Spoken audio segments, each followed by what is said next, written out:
Si me preguntarais qué es la cárcel, os respondería sin dudar que es el basurero de un proyecto socioeconómico determinado, al cual arrojan a todas aquellas personas que molestan dentro de la sociedad. Por eso la cárcel alberga principalmente pobres.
La primera detección en la cárcel estuve en Francia desde más o menos el 15-16 de enero del 74 hasta el 15 de octubre del 74, más o menos, 10 meses.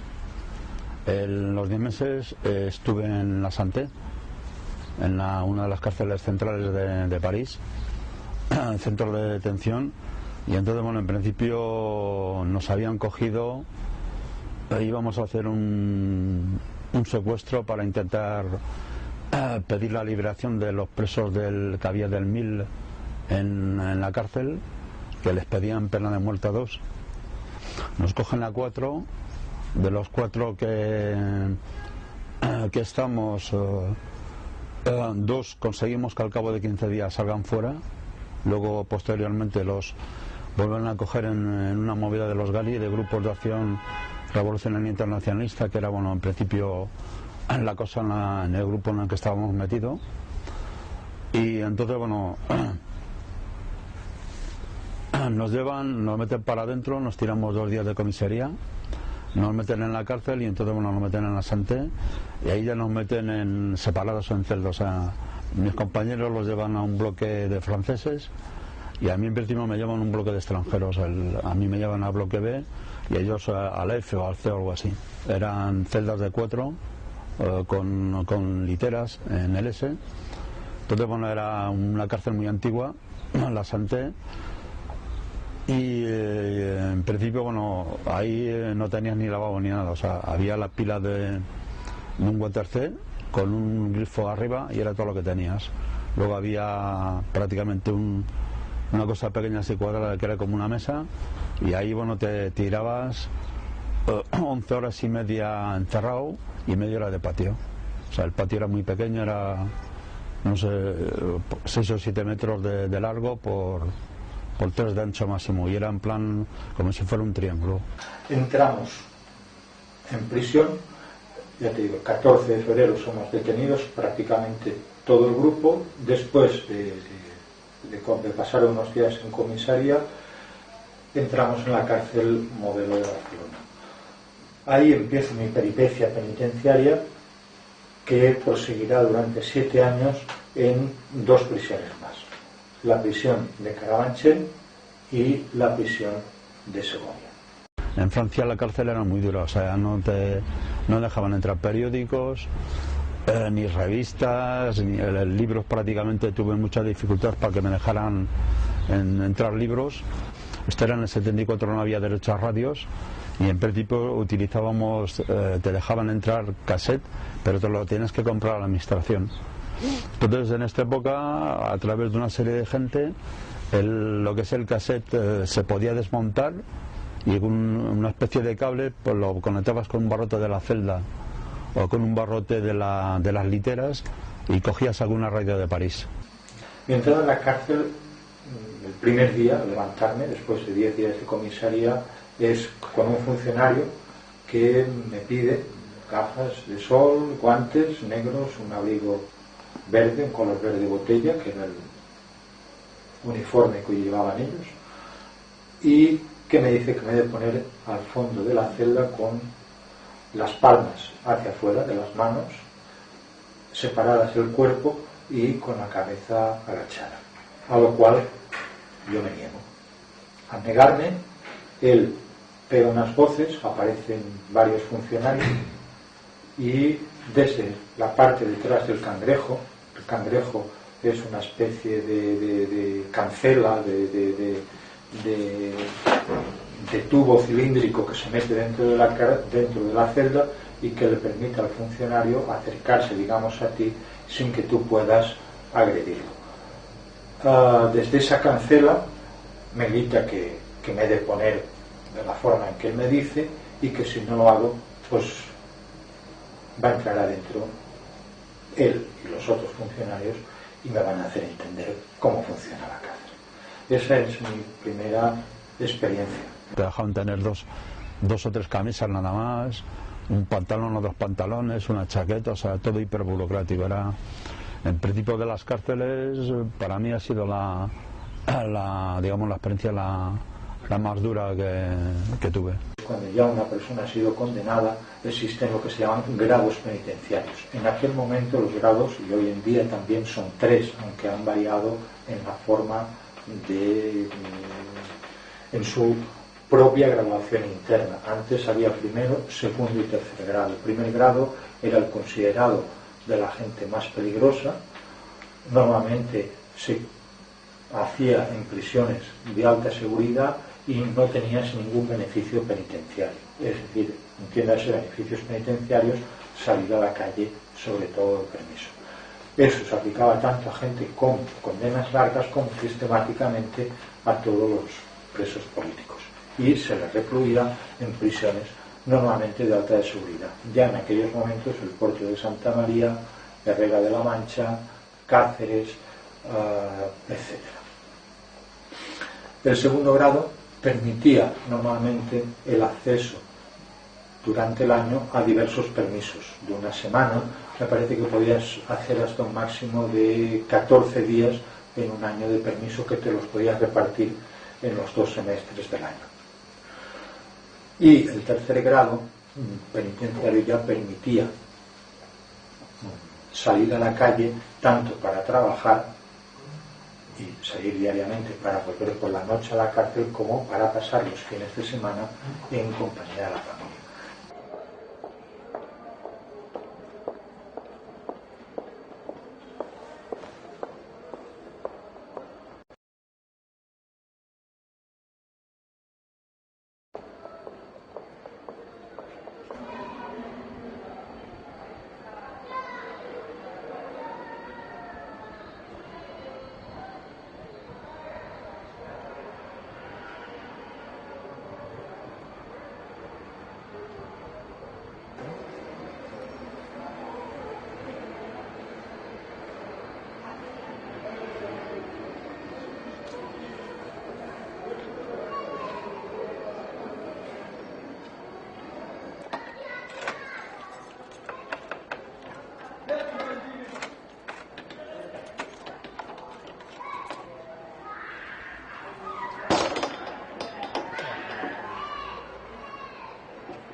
Estamos en el Centro de Documentación Arran. Es un proyecto que nació aquí en una casa ocupada del barrio de Sants, de gente ocupa y gente no ocupa. Y era un poco hacer un centro de documentación que recogiera pues la memoria histórica de los colectivos. Y después aquí hay diferentes archivos referidos a transición.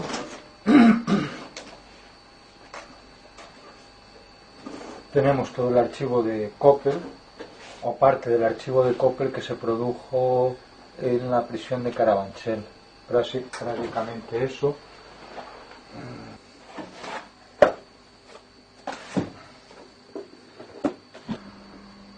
La prisión de Segovia es una prisión muy pequeña, una cárcel muy pequeñita, con una o dos personas por celda, menos en la época en que llegué yo. Después empezó a masificarse, lo normal era estar 2 por celda. Y es una prisión donde ya mi objetivo personal pasa a ser el buscar la libertad. Salir en libertad, fuera en libertad condicional o en libertad de cumplimiento. Todo esto es un trabajo interno, personal, de reflexión, de intento de sosegar unos ánimos de rebelión, ¿no? que tienes continuamente frente a personas que te amoldan, quieren marcar tu comportamiento, que quieren marcar tu vida con esos rituales de la prisión. Ahora te levantas, ahora te sientas, ahora has de formar, ahora no has de formar. Además, todo en la prisión de Segovia se va imponiendo el nuevo reglamento penitenciario que nos obligaba a estar todo el día en el patio y no podías estar en la celda a no ser que justificaras que estabas estudiando. Yo tenía suerte y estudiaba, y entonces los días que quería podía quedarme en la celda encerrado, pero implicaba que te quedabas también encerrado pues las 24 horas del día, porque no podías salir al patio nada más que de 1 a 3, que era la hora de comida, y un rato por la noche de 8:30 a 9. Si no, el resto del día o estabas dentro de la celda o fuera en el patio. No podías salir de la galería. O sea, para salir de la galería no te dejaban. Nada más ibas a comunicaciones o con los abogados, con la familia. Entonces, comunicaciones eran a través de unas rejas, se podía, de 2 rejas separadas. Era bastante difícil comunicar, te tenías que estar chillando, gritando para poder entenderte. Luego al poco tiempo conseguimos de que no hubiera la comunicación, no hubiera la separación entre 2 vallas, había nada más una valla. Entonces a raíz de eso pues había una gente, las familias a veces les traían digamos algo de bebida, ¿no? En eso sí, a través de una goma pues podían beber y eso, y se pillaban algunos colocones bastante fuertes los miércoles y los sábados, que era cuando se comunicaba. Entonces en principio también en esta temporada se fumaba bastante en las cárceles. Nosotros fumamos casi todo fuera, Coste y eso, y María, y conseguíamos entrarnos de manera que ellos no se enteraban ni nada, ¿no? Tampoco tenía muy claro lo que significaba el tiempo para mí. De hecho ya lo había perdido en Carabanchel, ¿no? Es decir, el tiempo de cárcel, ¿no? Para mí es una de las cosas que quizás más me han quedado de la prisión, es la pérdida de sensación de tiempo. La pérdida también de referentes en el exterior. Quitado de mi familia, me quedé sin referentes en el exterior. O los referentes que tenía empezaron a quedar muy lejos en el tiempo. Tampoco tenía una idea de cómo enfrentarme a la vida en libertad y cómo iba a ser esa vida en libertad, ¿no? Y me lleva a un cierto aislamiento, incluso me lleva a no contestar durante tiempo a gente cartas. Incluso me llegué a negar a visitas de compañeros que solidariamente me venían a ver y que a mí me causaban malestar, porque aunque fuera gente que venía en plan solidario a verme y tal, yo no tenía cosas que decir, no sabía qué decir, excepto que no fuera de la prisión, de la cárcel y de ese mundo que me tenía muy, muy absorbido. Llego a la prisión de Segovia, y en la prisión de Segovia, debido a esa aplicación absurda del reglamento penitenciario, por un lado empieza a salir de permiso a los 5 años y pico de llevar preso, me conceden un permiso y eso me hunde más, particularmente me hunde más y casi me lleva particularmente a la locura, ¿no? Recuerdo la época de Segovia y la época de salir, estando clasificado en 2º grado, llegué a salir de 3 permisos penitenciarios, que es lo único que me concedieron, y esos permisos penitenciarios me destruían. El volver a la cárcel por mi propio pie el no ver claro cuándo iba a concederme la libertad, porque veía todo continuamente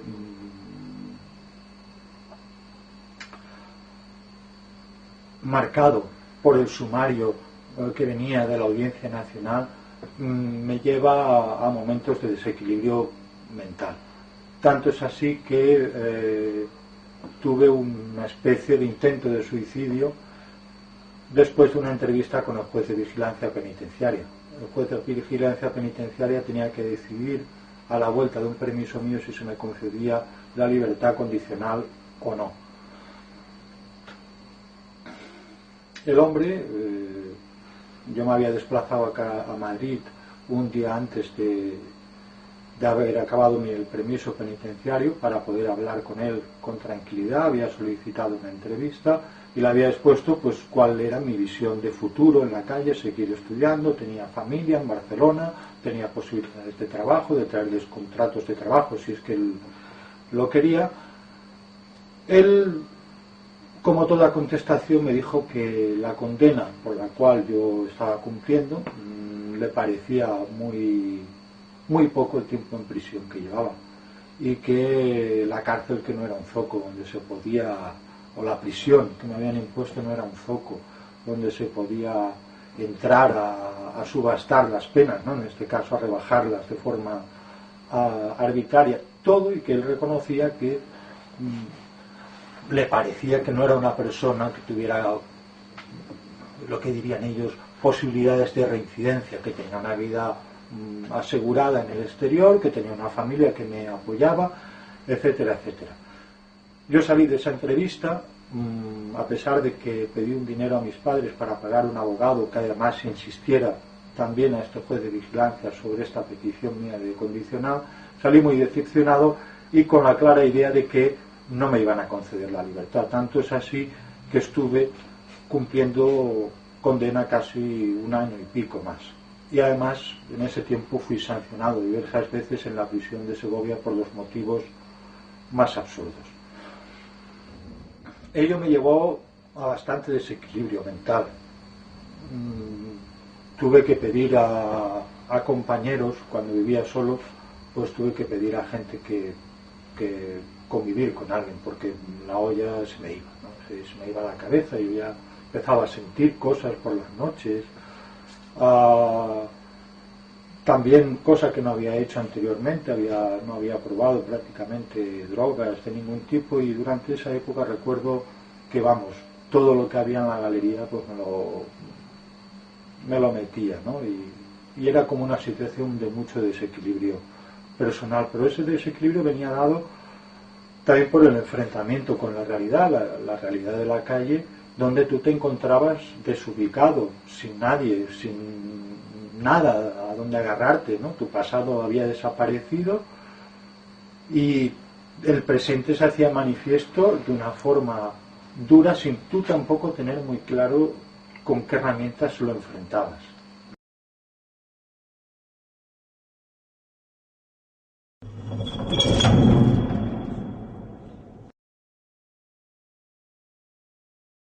En esta época hay un preso que era Agustín Rueda, y que estaban haciendo un túnel desde dentro para afuera en Carabanchel. Era más o menos también así de un grupo autónomo que había en Perpiñán, y más o menos, bueno, lo cogen saliendo del túnel por un chivatazo que hay, y los carceleros le empiezan a golpear, a torturarlo, y bueno, con la tortura lo asesinan, muere. Bueno, a raíz de esto los Grapo se cargan al director general de instituciones penitenciarias, que era Jalaz, lo reivindican ellos, y este había empezado a hacer una reforma, y entonces, bueno, entre otras cosas dicen que es por lo de Agustín Rueda y por lo de las cárceles, y luego pues entra un nuevo director general de prisiones que había sido procesado por el TOP.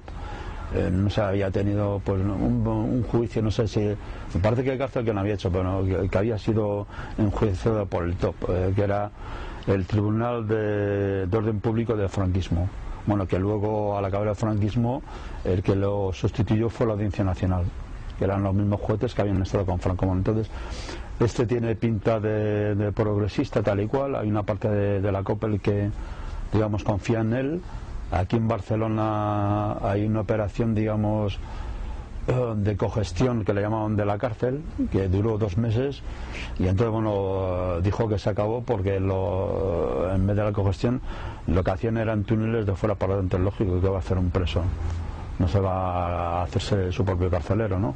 Entonces, bueno, ese es uno de los motivos por el que dice, bueno, que se acabó y que a partir de ahora va a empezar a hacer la represión. Entonces, bueno, el García Valdés es el que hace, digamos, las primeras cárceles de aislamiento total que hay, que son Herrera de la Mancha, Alcalá Meco y luego Puerto de Santa María, y luego las posteriores, que son las cárceles que son los módulos de aislamiento. La cárcel, mayormente la que he vivido yo en Carabanchel y en la Modelo de Barcelona, no deja de ser bastante suave al lado de otra cárcel que también existía en ese momento. Y eran las prisiones de alta seguridad y los módulos de castigo. Normalmente yo evité todo lo que pude el ir a estos módulos. Sabía que era muy difícil aguantar. Básicamente en esa época te llevaban a celdas de castigo, una por enfrentamientos con funcionarios dialécticos, no tenían por qué ser violentos ni mucho menos, sino que tú te negaras a hacer cualquier acto dentro de la prisión, fregar el suelo o a un cacheo o cualquier situación de estas podía derivar en una sanción y que fueras derivado a otra prisión. Y ya lo más grave era sobre todo los intentos de fuga, que si te cogían en un intento de fuga, sistemáticamente, al margen de que te abrían un sumario, te enviaban a una prisión de alta seguridad. Te llevaban de traslado de Carabanchel a una cárcel como era Herrera de la Mancha o Alcalá o Puerto de Santa María. Al principio pues había el comité de reacción, que le llamaban, que era pues una hilera de nacionales, izquierda-derecha, y pasados por el medio y a culatazos y a porrazos te machacaban. En aquella época se instauraron un sistema de módulos, le llamaban. Es decir, tú ibas a un centro penitenciario, pongamos el Puerto de Santa María o Herrera de la Mancha, donde había 3 módulos. Esos 3 módulos eran 3 pautas de comportamiento. Y tú tenías que ir desde un módulo donde vivías en total aislamiento, sin ver a nadie, solamente a los funcionarios, con 1 hora del patio al día, sin poder hablar con los otros presos, y normalmente está acompañado de registros continuos, de palizas de vez en cuando, a la que tú te negabas a realizar cualquiera de estos rituales que el funcionario consideraba que demostraban tu sumisión a la prisión. En esta época ya existía el FIES, el fichero de internos de especial seguimiento, ya existía en aquella época. De hecho, la clasificación de los políticos era como FIES. Dentro de tu expediente penitenciario, dado que venía por la Audiencia Nacional, en la parte externa del expediente ponía FIES, fichero de especial seguimiento, Audiencia Nacional. Entonces, llevaba todo un control penitenciario diferente al régimen normal de presos. Pero igualmente, dentro de los presos, digamos, comunes, existía un FIES. El FIES quiere decir todos estos presos que eran enviados a celdas de castigo, se los consideraba gente no adaptada a la prisión y por tanto que quedaba limitado su progreso en los grados penitenciarios hasta que no demostraran esa teórica aquiescencia con el sistema, ¿no? Eso se practicaba a través del artículo 10. En principio el artículo 10, aún vigente hoy en día, impedía que una persona estuviera más de 15 días en celdas de castigo, excepto en situaciones de comportamiento para ellos irreductible o que causara riesgo a los demás internos. Eso era una puerta abierta.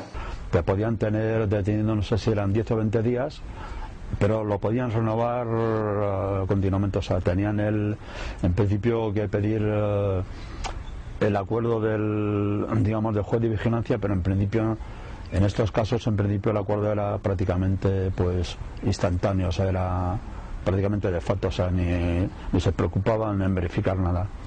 Entonces, bueno, en principio ahí cuando te ponían un parte, que era el que te podían poner el artículo 10, pues en un tribunal interno de la cárcel, bueno, que pasaba es que estaba el director o el subdirector, los carceleros que te habían acusado del ese y luego el psicólogo. Entonces, bueno, tú allí no tenías ninguna defensa, ibas allí, ya les podías explicar lo que querías y, bueno, en principio salías condenado con lo que quisieran. Entonces, bueno, en principio los casos que, digamos, que ellos consideraban de indisciplina grave, te aplicaban el artículo 10, que era aislamiento total. Te podían tener 20 días y 20 más. La situación de estar en aislamiento era insoportable. Normalmente, si quien la aguantaba durante muchos meses, como actualmente los presos FIES, lo único que tiende a esa situación es al desequilibrio mental de la persona, ¿no? Es a la destrucción de la personalidad a través de la humillación, ya sea física, utilizando medidas de fuerza, o psíquica, utilizando toda una serie de rituales de comportamiento que te obligaban a hacer y que si no llevabas a cabo te implicaban que volvías al módulo anterior.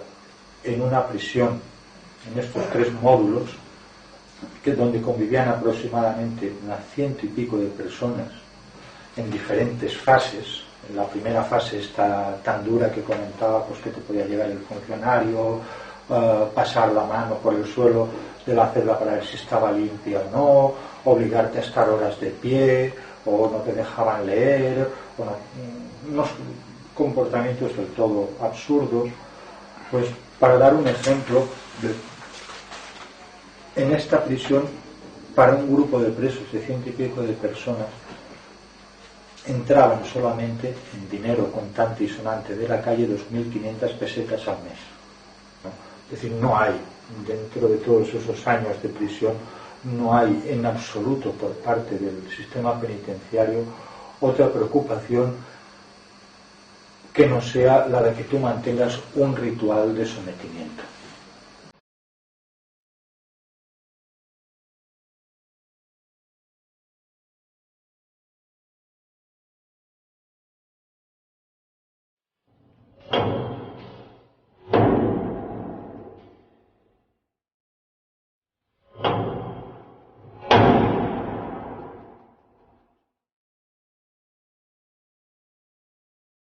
Allí abajo, en la muerte en vida, el preso se halla confrontado siempre a un hecho real y objetivo.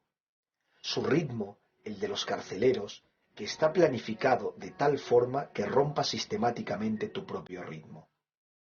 Esta confrontación de ritmos termina por provocar en los presos un estrés constante y agresividad. No ven nunca a nadie. La mayor parte del tiempo, una sucesión de horas que gota a gota se transforman en meses y culminan en años, ni siquiera entre ellos. No hablan jamás con nadie y son espiados constantemente. A causa de esa falta de interrelación, de comunicación, tienen continuos problemas de concentración, lo que determina que cuando quieren leer o escribir, tienen que recomenzar constantemente, porque su pensamiento se desvía. No alcanzan nunca la meta de sus reflexiones, se quedan siempre perdidos entre ellos. La negación de las relaciones humanas y de lo que podría quedar de relación con la realidad exterior tiene como fin asesinar su identidad como personas.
La COPEL era una organización de presos sociales, era una gente que habían estado en reformatorios de pequeños ya, llevaban muchos años de cárcel y prácticamente eran casi todos de Madrid, se conocían de un barrio de Argüelles y entonces en principio estos funcionaban de manera asamblearia, o sea, se hacían asambleas, se tomaban decisiones, empiezan a hacer una serie de motines. El primero me parece que se hizo en Carabanchel y luego llevaron, pues no sé si 30 o 40 presos al penal del Dueso en Santander. Y entonces, bueno, los llevan allí, los llevan con un mono, les dan un mono de estos de trabajo, prácticamente es como un secuestro, los llevan así de repente trasladados al Dueso, y entonces, bueno, al poco tiempo los dispersan, o sea, los van dispersando por cárceles. Y entonces poco a poco lo que hacen es que la revuelta se extiende, o sea, en vez de estar localizada, digamos, en Carabanchel y en el Dueso, se va extendiendo a todo el resto del país. Pero bueno, en principio se negaban, hay cantidad de motines con incendios de cárceles, prácticamente se destruyen casi todas las cárceles, ahí también se cortaban las venas, otros hacían huelgas de hambre, o sea, había una agitación constante. De las preocupaciones, al menos mientras estoy en la Modelo y también en Carabanchel, son los diversos intentos de fuga.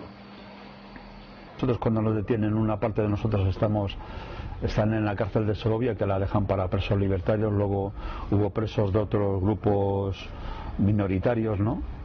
A los de ETA los tenían en un sitio, en Soria, a los de Grapo en Zamora, y presos, digamos, libertarios en Segovia.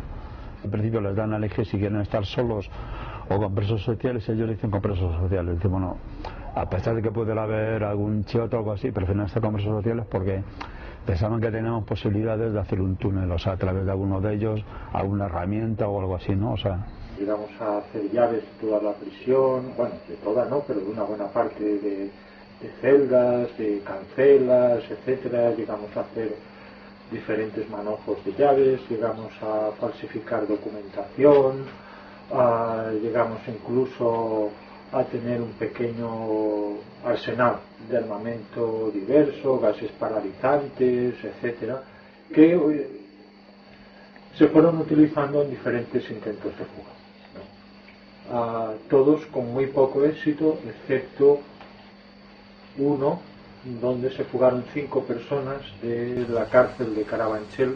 Llegaron a salir a la sala de comunicaciones de Carabanchel 5 presos, de los cuales solo 3 llegaron a la calle y 2 ya los cogieron dentro del recinto penitenciario.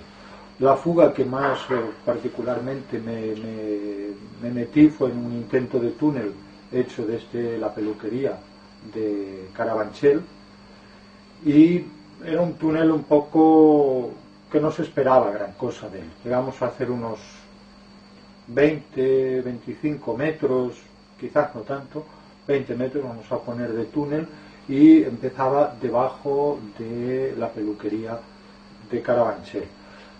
Yo fui porque era un poco más delgado que los demás y por agilidad o así, pues fui elegido por parte de mi grupo para representarlos en esta fuga, y iba a trabajar pues con diferentes horarios a lo largo del día. Y así estuvimos trabajando prácticamente durante un mes entre recuento y recuento, y realizando un túnel que partía desde un registro que había debajo de la peluquería de Carabanchel, y que conectaba diversas salidas en este caso no de cloacas, sino de los váteres públicos, y conectaba también la salida de la lavandería.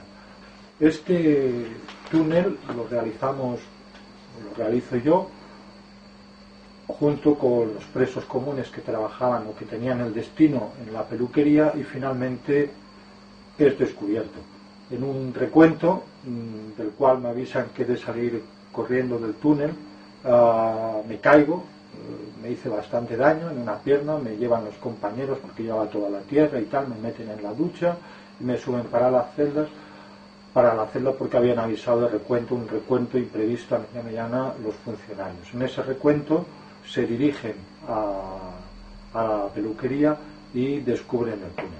Hicieron túneles de fuera para adentro para intentar sacarnos. En Valencia hicieron dos, los cogieron y eso, hicieron un motín. Y luego en Barcelona hicieron un túnel bastante bien hecho. Lo que pasa es que se habían desviado bastante, porque estaban un poco lejos. Y entonces, bueno, a nivel de periódicos intentaron sacar diciendo, bueno, que querían hacer un atentado contra las casas militares. Bueno, eso era completamente mentira, era una falsa de la policía que habían hecho pues para despistar. Ellos sabían muy bien que era para sacar a los presos.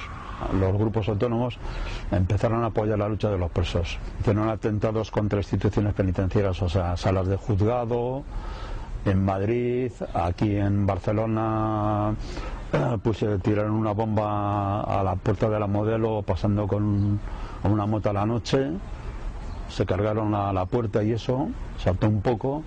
Luego hicieron contra el asilo Durán, que era el S de menores. Y luego varios juzgados de aquí, de Barcelona, en Madrid, hicieron contra las Salesas, que era, digamos, si fuera el Palacio de Justicia de Madrid Central. Hicieron una explosión muy potente. Y luego también con cócteles se hicieron varios juzgados que había esparramados por Madrid. Entonces los salían a hacer de manera coordinada. Iban 3 o 4 grupos o 5 en la misma noche, se hacían las acciones. Entonces era para apoyar. Se había fugado un compañero nuestro de Madrid a través de la corrupción. Había comprado un carcelero y habían salido 3 o 4, los había camuflado en un coche y los había sacado dentro. Esta temporada había corrupción. Entonces, bueno, por esta época el compañero este que salió de Madrid, que se había fugado, nos dijo que había una posibilidad de que los otros 6 compañeros que había de Madrid dentro, que podían salir con más o menos con 1 kilo cada uno. No sé si eran, me parece que 5 o algo así. Entonces, bueno, las familias tenían 2 o 3 kilos y millones, y entonces, bueno, decidimos hacer una expropiación, un atraco para intentar sacarlos a los compañeros de Madrid. Entonces, de aquella te dije, bueno, más o menos funcionaba por información que te pasaba alguien, ibas a hacer la movida, y de aquella, bueno, al no tener ya la información, pues nos fuimos un poco así, pues de espontáneos. Estuvimos mirando varios bancos y al final nos decidimos por 2 que había en Lloret. Parece que nos vio un vigilante de una grúa que había aparcada por allí un poco más lejos, y un compañero, el último que entró, que era de Valencia, que tenía algo de viruela, como había cámara, se puso el pasamontañas, digamos, fuera. Entonces, al entrar dentro, el tío lo vio y dio la alarma. Entonces nosotros tenemos controlado a unos nacionales que hacían la vuelta cada 12 minutos, porque de aquella habían sacado un artículo de ley que los pueblos que tenían más de 50.000 habitantes tenían que tener ya policía armada, porque hasta aquella nada más había Policía Nacional o Guardia Civil en los pueblos. Al salir teníamos previsto un coche que estaba aparcado en una plaza cerca de allí, en una calle de peatones. En principio nos teníamos que meter por una tercera calle a la izquierda. Entonces en principio las armas se quedaban allí aparcadas en el coche, en una mochila. Entonces había una compañera que había subido de Madrid que sacaba el dinero, que era una indígena mexicana, por una golondrina que había que iba hasta Blanes, de Lloret de Mar a Blanes. Al cuarto de hora de haber salido ya teníamos el billete y todo comprado, y los demás nos quedamos por allí, pues haciendo el tiempo, saliendo por atrás de poco a poco, porque entonces por las golondrinas, pero mucho más tarde, y las armas se dejaban allí 2 o 3 días aparcadas y sería por el coche. Se habían dejado como un sitio amplio para salir, y entonces vimos que ahí había movida. Entonces, bueno, digamos, a salir así, a no ser la salida normal, nos equivocamos de calle al salir. Entonces, en vez de meternos por la tercera calle a la izquierda, nos metimos por la segunda. Entonces, bueno, vamos por la segunda calle, y vamos más o menos por el medio, y sentimos alto policía. Nos giramos y vemos un tío que estaba así con una pipa, con una pistola apuntándonos. Entonces yo no podía, porque yo iba con 2 bolsas de la basura llenas de billetes de 500 pelas, que debía de haber como 2 millones y pico de pesetas en billetes de 500, todos eran billetes de 500 lo que había. Yo llevaba un 1143, y entonces yo no podía tirar. Entonces al compañero de Madrid, le llamaban Paco, le llamaban Sergio, le dijo, oye, metieron mucho al tío este. Entonces él se giró, le tiró, Y cuando llegamos al final de la calle vimos que estaba vallada, que había una valla como de 2 metros de altura o 1 metro y pico. Y entonces, bueno, saltamos y nos salieron como alas de eso en los cómics que ves como, bueno, saltamos, entonces ahí metimos el dinero, vimos que había una serie de cajas de botellas de estas de bebidas, metimos dejamos las bolsas de dinero ahí, entonces intentamos salir cada uno por un sitio. A este le había pasado la pipa, el otro que se iba para la playa, se la había pasado, entonces este llevaba 2, entonces bueno, él se va por un sitio y yo por otro, él tira, digamos, de frente y yo por la izquierda. Entonces bueno, a él posteriormente lo detiene la policía, se le casquilla una pistola y lo detiene. Entonces yo me meto por unos pasillos, entro en una puerta y hay una señora que casi se desmaya, le dije tranquila que yo disparo solamente contra la policía.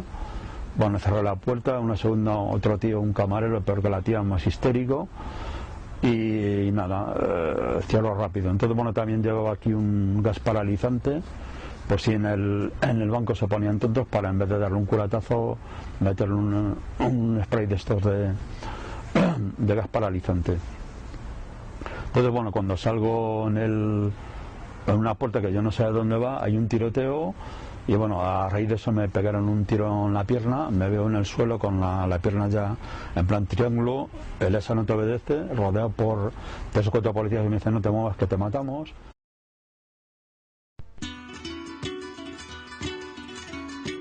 ¡Vale, Sousa!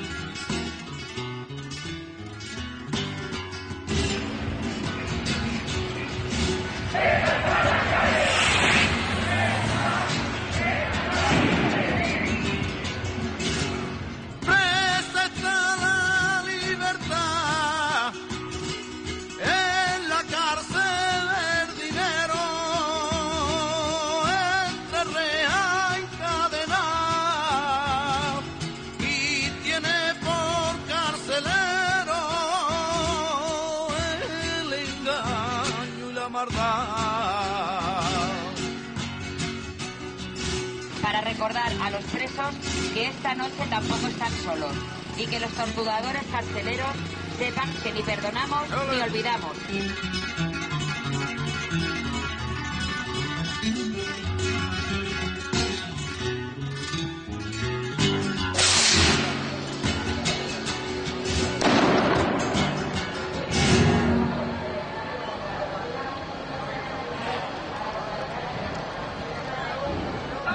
Pues bueno, la cuestión es que se intenta recordar, ya que cambia el año, pasa el año, pues recordar que a pesar de que viene un año nuevo, pues la gente sigue estando en las prisiones y no se siguen resolviendo los conflictos sociales que genera esta sociedad, que genera el capitalismo. Y entonces, de alguna manera, lo que se intenta es estar allí un poquito cerca de la gente que está presa en las prisiones que tenemos más cerca de la ciudad, como puede ser la cárcel de mujeres de Barrás, o el centro de internamiento de inmigrantes en la Verneda, o la cárcel de hombres de la Modelo. Y entonces ahí lo que se hace es un acto reivindicativo para pedir que realmente que haya un cambio social en el cual no sea necesario tener que resolver los conflictos sociales a través del encierro de las personas, de la privación de libertad y todo lo que conlleva el estar dentro de una prisión, el maltrato, la tortura, el aislamiento, la despersonalización.